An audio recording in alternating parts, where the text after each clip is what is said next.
Okay, welcome to Wednesday's webcast here on All Things Music. Today we are going to be looking at songwriting, getting started. We're not going to do this video intending it to be an exhaustive or full explanation of all things pertaining to songwriting because we would be here probably for another 10 years. So, but we're going to look at some of the things to get you started. And if you're in a band or you're starting to play an instrument and are hoping to write your own song someday, then this is the video for you. A lot of the people that we listen to, you listen to your favorite artists, mine, band singers, a lot of them have their material written for them, especially today. There's more of that than has been before. But at the same time, a lot of them do write their own material. So I'm going to, kind of tackle the question of then what goes into writing those songs that become our favorite songs. And in general, they do the same things that we would do. They may have made it, they may be farther along musically or whatever, but the process is usually the same. So we're going to look at that today. So the first thing is that's really important. I didn't bring mine out here with me, but I have a journal. My wife bought me a leather one from Sweetwater where we buy a lot of our gear. Hey, Luke. But, the musician, and in particular the songwriter, should always have a notebook handy with them at all times to be able to write any ideas that come along and to draw from. If you're out and about and you have your acoustic guitar or whatever, and you would like to just pull out a song and start playing, if you're like me and don't remember words, it's good to have those things with you, just to have them handy.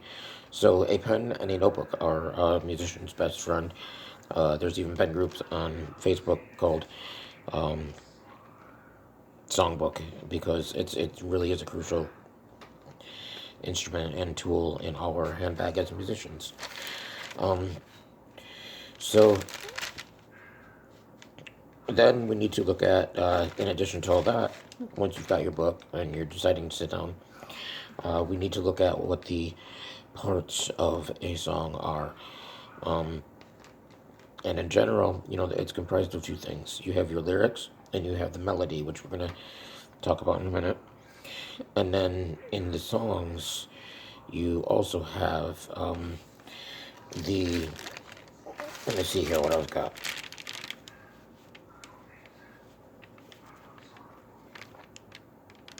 Yeah, I think okay, so I've got my notes out here with me today because I got a couple definitions and things that I want to give you. But there's a format, and you can look at it like this. And again, not exhaustive. There's no right or wrong. Everything, you have to do things the way that you want to do them. So for me, I've noticed these formats, and generally what they are is this. If you take A and you designate that as your verse part of a song, B would be like your pre-chorus, and C would be your chorus. D would be your middle part, usually with the guitar solo, which is becoming a thing of the past in our day. But that said, so a typical song would be you'd have your intro, and then you'd have A, B, C, A, B, C, D, and then you would have either another verse A, or a pre-chorus, which would be B, or if you don't have those, you'd have another chorus or two, and then the outro of the song. So there's different formats for that, and and again, like, this is all based on my experience over the years, and I was a lyricist from, I don't need to look at that, but I'm just checking to see where I'm at here. I was a lyricist since 7th grade, since I was about 13, and I have been a songwriter since I was about 20. Um, so, yeah, generally you have three parts to a song. You have your beginning, your ending, and then what's in between. And when we looked at like the A, B, C, D, that's what we talk about in between. And you gotta have a good beginning and a good ending, but at the same time, it's what's in the middle that we are going to be looking at.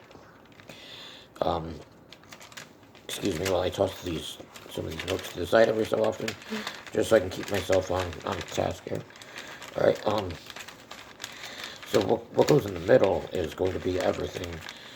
Your verses, chorus, uh, pre-chorus. Stay tuned. I'm still here.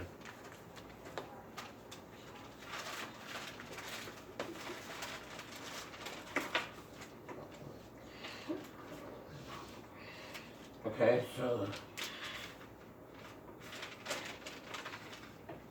let me bring this back.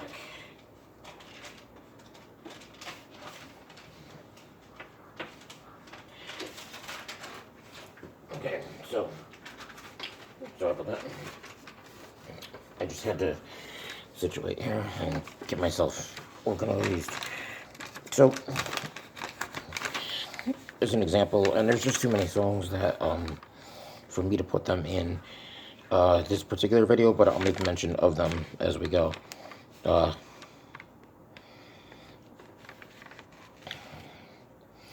but like, okay, my band Araya, I'm gonna take for example. Um, I've written all kinds of songs. I've written, and we've got 3 CDs out so far. But there's a song, For What It's Worth, and I'll try to link them in here, but you can look online. If you just type in ARAYA and For What It's Worth, you can access my songs. I'm also on Reverb Nation. I'll be referring to a couple, one from there in particular. But you could go to For What It's Worth, and you'll see that it's pretty much just the intro, which is the riff for the verse, and then you have the A, C, A, C, A, C, A, C, and then you have your ending, and that's the format for that one.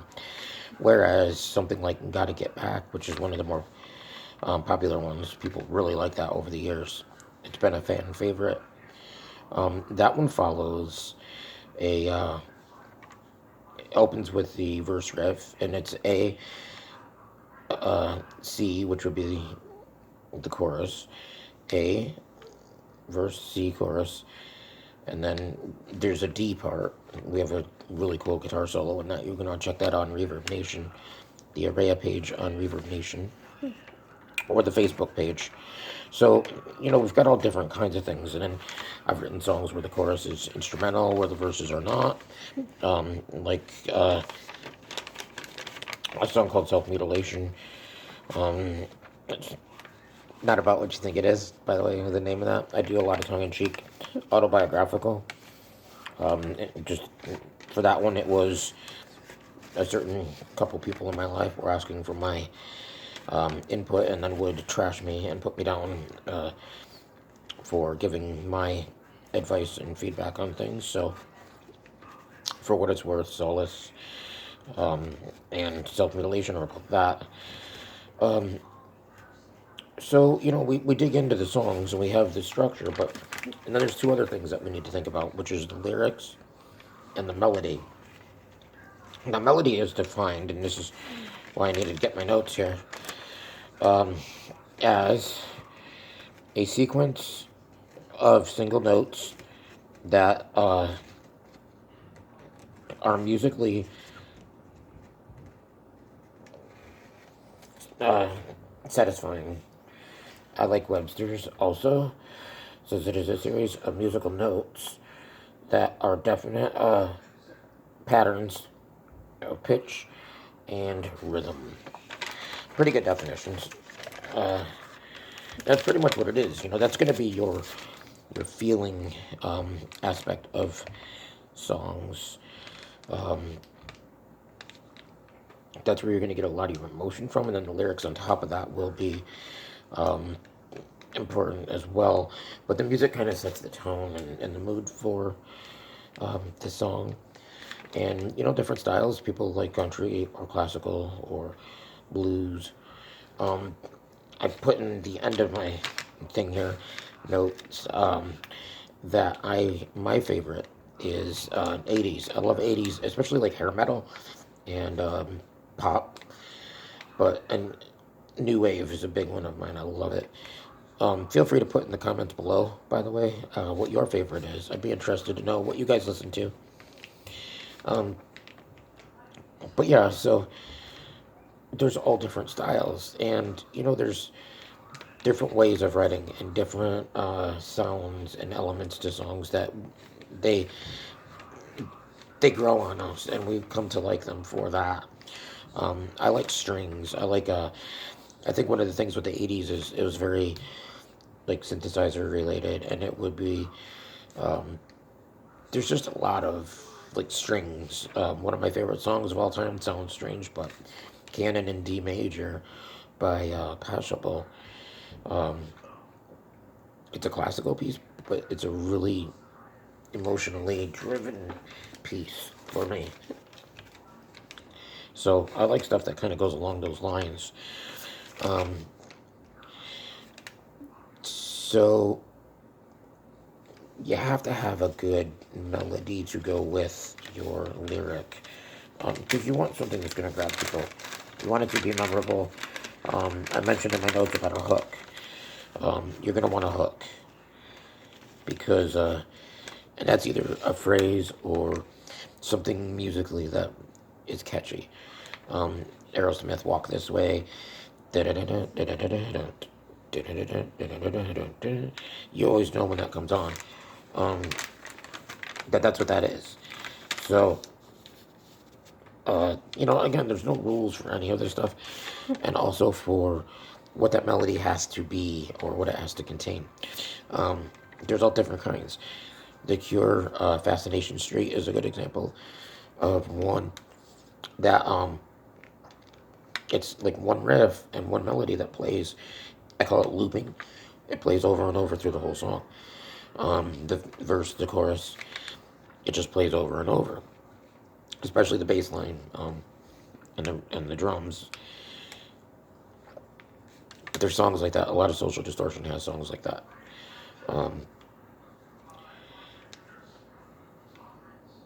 it is just like one riff that'll play over and over and over, and that's okay. And then there's bands like Typo Negative, or even sometimes Pink Floyd, Rush, um, Dream Theater, where I say they have songs within songs. Chicago was big with that, where you'll have your verse and chorus, but then all of a sudden it'll break into a whole different sounding part, and so it's like I call them songs within songs, because then you'll have a whole different mini song within a song. And a lot of times, like in the case of like Dream Theater and Typo Negative, they'll bring it back around, and then they'll close with where they began. Um, and some of those songs can be long. They can be 15 minutes, 10 minutes. Um, so you want to you want to have something, some kind of a melody to go with your lyric. And that brings me to the next thing is, which comes first, the chicken or the egg? I titled it in my notes. People ask me a lot, how do you, when you write a song, what do you do with that? Like, how do you get the lyric first? Do you get the music first, the melody? And the answer to that would be yes, because, and there's no rules to this. Everything I'm saying is no rules. And I've gone to clinics, and I've been doing this for a long time. I turned 51 in about a month and a half. But all the people I've talked to, and in my experience, there's no rules to this. To which way you have to do it. Now, listen, there's times like, and this is where your songbook comes in handy, because I'll jot down a phrase sometimes, or I'll be playing on my bass, just having, jamming, and daily practice time, or just playing. I'll come up with something and I'll be like, that sounds really cool, and I don't have anything for it right now. So I'll put it in the songbook, and then later on I'll be flipping through. Maybe I'll have a lyric or something, and I'll be like, that's a cool riff, that would fit with this. So then you start to do that. Sometimes the words come first, sometimes the music comes first. Interesting research shows that 90% of the time, the music comes before the lyrics. If you go online, you can look up David Gilmour's Comfortably Numb. He was with Pink Floyd. Comfortably Numb demo recording where he had the riff for Comfortably Numb and he was humming over it because he didn't have the words yet. That happens a lot. Just a note on lyrics. Um, you have to also be responsible for what you're putting out there. You want stuff that anybody can listen to. It can be played on the radio. It's not, you know, vulgar or perverted or whatever. That's a general rule when I write. All of my lyrics are either autobiographical or either things that I've been through or thought about, or they are things that I have in my daily comings and goings, are things that I've witnessed or I've heard. Dire Straits, Mark, his last name just slipped out of my head, uh, was in the way he describes it, it sounds like a Walmart. But he was talking about how in the next aisle he overheard a worker in the store talking to one of the other guys in the store that was selling TVs in the electronics area when TV was playing, and he started talking about that's not working. They get their money for nothing. They get all the chicks they want for free, and they're not doing anything. They're just playing a guitar or their drums. So he wrote all these things down, and that's how that song came to be. Money for nothing. So it comes from all different things, but you want to have something that a kid can sing because you're going to get people of all ages. I know when my band Araya has played, we've had people all ages at shows, and all people all ages like my music, and or don't, whatever the case may be, because you're not going to write a song that everybody's going to like, and you also have to take that into account too. And I didn't even put that in here, but sometimes you're going to hear people say, well, it's not really my thing, or it's not for me, but you have to not take it personally. But definitely put the time in on your lyric. Does it have to rhyme? That's another question I've gotten. No, it doesn't have to rhyme. There are no rules to writing lyrics. Just like there's no rules outside of music theory that you would learn for your instrument um, to putting a melody together. You have to do something that sounds good. If you think of your favorite song right now or one of your favorite songs, something in it stands out. And that's what you want to shoot for in your music, in your songwriting. The hook, a lot of times the hook is the chorus part. Sometimes it's the middle part where I think of stuff like Master of Puppets, where the middle part is like classical sounding electric guitar riffs, and it's just really cool. And I know I've talked to Kirk Hammett. We hung out uh, at a show and talked for like 4 hours. That was pretty cool. But at any rate, um, so these are all the different things that go into songwriting.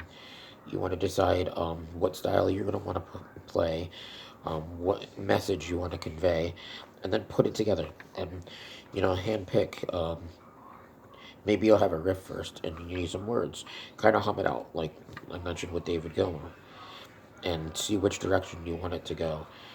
Um, but then when you get that, or if you get the lyric first, you can kind of even think of that. How does it sound in your head when you look at the words? Can you sing it?